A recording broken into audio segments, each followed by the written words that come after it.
I'm 83 years old, and yesterday I couldn't remember my grandson's middle name. It came to me eventually, but for those few seconds I felt something cold settle in my chest.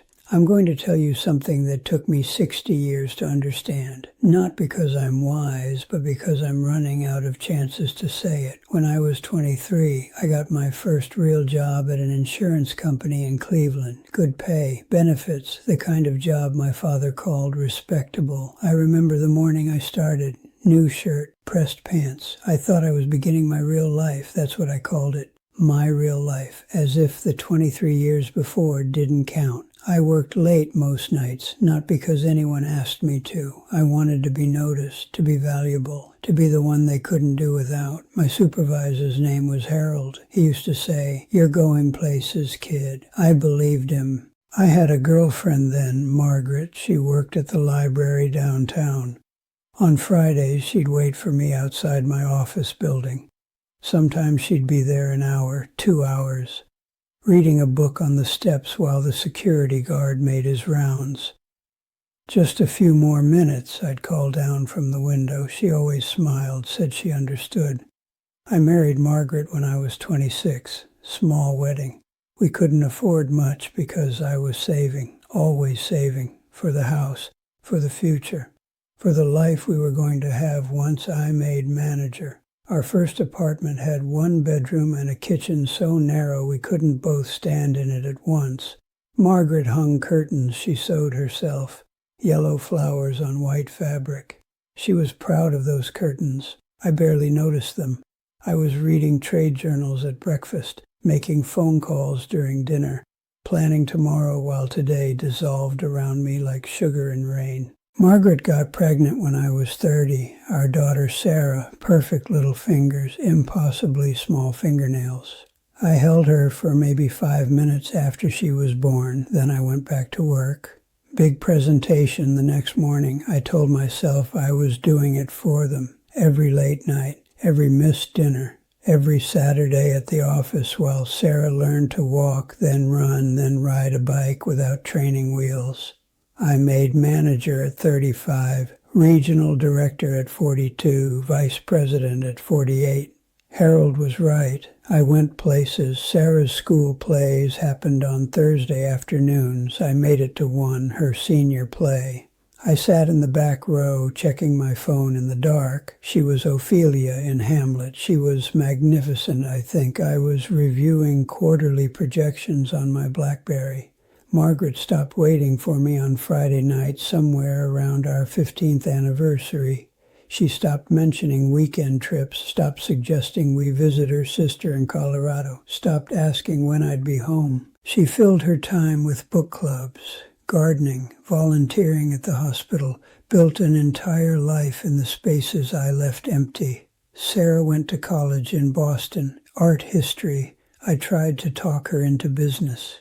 More practical, I said. She looked at me across the kitchen table with Margaret's eyes and said, "When have you ever cared what I studied?"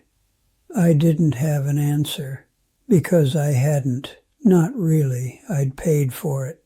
I'd written the checks. But I hadn't cared. I'd been too busy caring about corner offices and profit margins and being indispensable. Turns out nobody is indispensable. When I was 61, the company restructured. That's what they called it, restructuring. They offered me early retirement with a good package. The new regional director was 34, hungry, working late every night. I recognized him immediately. He was me, 30 years younger. Same desperate need to matter. Same conviction that the job was the life. I came home that day at 2 p.m., first time in decades. Margaret was in the garden planting bulbs for spring. She looked up, confused. "You're home early. I'm home for good." She nodded, went back to her bulbs. We'd been married 35 years, and we had nothing to talk about. I tried to help with her garden. She'd built something beautiful. Roses climbing the fence, vegetables in neat rows. A bench under the oak tree where she read in the afternoons. "I never knew you liked gardening this much," I said. She looked at me like I was a stranger. Maybe I was. I've been doing this for 20 years. 20 years, 2 decades of soil and seeds and seasons changing. I'd missed all of it. Sarah got married when I was 64, small ceremony in Vermont. Her husband David is a good man, teaches high school math, coaches soccer, the kind of person who remembers names and shows up. At the reception I gave a toast, talked about how proud I was, how beautiful she looked, how happy I was for her. She hugged me afterward, polite, distant, the hug you give an uncle you see once a year at Christmas. That's what I'd become, the relative who sends checks. Margaret got sick when I was 67. Lung cancer, never smoked a day in her life. Just bad luck, the doctor said, as if luck had anything to do with it. I drove her to treatments, sat in waiting rooms reading magazines about celebrities I didn't recognize, brought her home, made soup from a can. One afternoon after chemo, she was lying on the couch, weak, transparent almost. She looked at me and said, "I used to dream about you being home. Now I don't know what to do with you here." She wasn't being cruel, just honest. We'd become strangers who shared a mortgage. She died on a Tuesday, ordinary Tuesday in March. Rain on the windows, coffee getting cold on the nightstand. Her last words were, "The garden needs watering." Not, "I love you," not "thank you." The garden needs watering. Sarah came for the funeral. Stayed 3 days. We tried to talk, tried to share memories. But my memories were all about work. Hers were all about Margaret. We were talking about different lives. David made coffee, did the dishes, fielded phone calls. He knew Margaret's friends' names, knew her favorite flowers were dahlias, knew she read mystery novels but was embarrassed about it. Her son-in-law knew her better than I did. After Sarah left, I found boxes in the attic, Margaret's things, photos from trips she took with her sister, journals filled with her handwriting, ticket stubs from concerts she went to alone, an entire life documented, lived fully, without me. One journal entry, dated 15 years ago. He came home late again. I've stopped mentioning it. We're roommates now, polite roommates. I wonder if he knows. I wonder if he cares. I sat on the attic floor and cried. First time in 40 years. Not for what I'd lost, for what I'd never had. Because I'd never had it, the life I thought I was building, the success I thought mattered, none of it existed. I had a title, Vice President of Strategic Development, means nothing now. I had an office, corner, 19th floor, someone else sits there. I had employees, direct reports, they don't remember my name. I had money, still do. It sits in accounts, generating interest for no one. What I didn't have was Margaret reading in the garden. Sarah's finger paintings on the refrigerator. Saturday mornings with nothing to do but exist in the same space. The accumulation of tiny moments that make a life.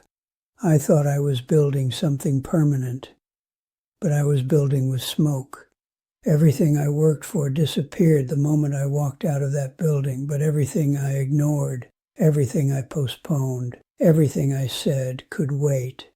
That was permanent, permanently gone. Sarah calls once a month, Sunday evenings. We talk about the weather, her work, safe things. She has a son now, 3 years old, named him David, after his father, not after me. When he's older, she'll tell him about his grandfather, the successful one, the one who was never around. A cautionary tale wrapped in a 3-piece suit. I live in a retirement community now. Nice place, activities, scheduled meals, people my age pretending we're not all just waiting. My neighbor Frank was a doctor, saved lives, has grandchildren who visit every week, photos covering his walls, real smiles, genuine connection. "You got family?" he asked once. "A daughter." "That's nice. She visit?" "Sometimes." He nodded. He understood. We all understand here. The ones who get visits and the ones who don't, the ones who built relationships and the ones who built careers. There's a clarity that comes at 83, brutal, unforgiving, like fluorescent lights in a hospital room. You see everything exactly as it is, no shadows to hide in, no future to defer to. I see now what took me 60 years to understand. Life isn't what you achieve, it's what you attend to. It's not the promotion, it's Margaret waiting on the steps, it's not the presentation. It's Sarah as Ophelia. It's not being needed at work, it's being wanted at home. I spent 60 years investing in the wrong portfolio, and the returns are exactly what you'd expect. Empty rooms, polite phone calls, a successful life that feels like failure. You're younger than me. I know that much. Everyone is. You have something I don't. Time. Not unlimited time. Not even guaranteed time. But time. You think you'll get to it later. The conversation. The trip. The afternoon with nothing scheduled. You think there will always be tomorrow to choose differently. There won't. Margaret is gone. Sarah is polite. My grandson doesn't know me. And I'm 83 sitting in a beige room trying to remember if I ever really lived at all. The thing that took me 60 years to learn. By the time you realize what matters, it's usually too late to choose it. Usually, not always. You still have your usually. I don't have mine anymore. Your phone is probably buzzing right now. An email, a message, something urgent, something that seems important. It's not. Trust me, I answered all of them. Every single one. For 40 years. Not one of them mattered. Not one. If you're still here, still listening to an old man's regrets, maybe something in this resonated. Maybe you saw yourself in my Tuesday nights at the office, my weekend phone calls, my postponed life. Or maybe you're nothing like me. Maybe you already know what I took 83 years to learn. Either way, thank you for listening. Not many people do anymore. If this story meant something to you, if it made you think of someone you've been meaning to call, maybe share it with them. Sometimes a stranger's mistakes can say what we can't. If you want to leave a comment, I'll read it. Reading comments is what I do now. It's connection, even if it comes too late. And if you think there might be value in hearing more stories like this, more truths that come too late, you can subscribe. I'm not going anywhere. Where would I go at 83? Just don't spend too long here. Don't let this become another thing you do instead of living. Someone somewhere is waiting for you right now. Don't make them wait. Thank you for watching.